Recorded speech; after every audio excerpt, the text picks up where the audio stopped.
everybody, my name is Hyewon and I'm in class BA161 at BISA Inno campus. Today, I would like to talk about K-culture. Before I start, let's talk about what K-culture is. K-culture is a short historic term referring to South Korean popular culture. Have you heard of Jin in BTS? He recently carried the torch at the Paris Olympics.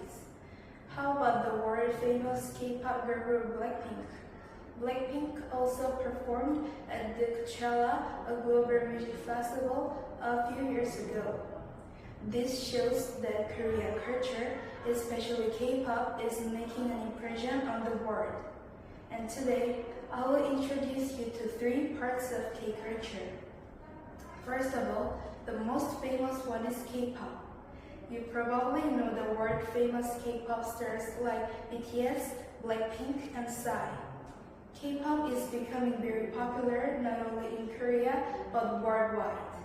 The catchy songs and exciting performances of K-pop idols have captured the hearts of many people, and this has made Korean culture feel closer to everyone. K-food has also been tickling the taste buds of people all around the world.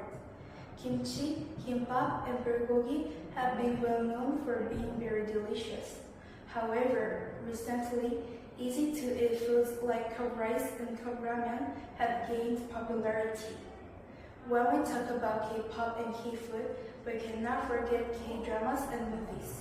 K-dramas and movies have touched the hearts of many people with their special stories and unique perspectives.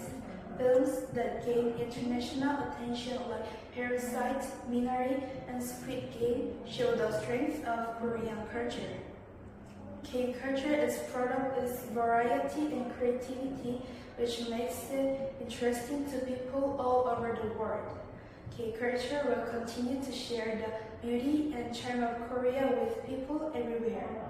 Thanks for listening to my speech. Bye!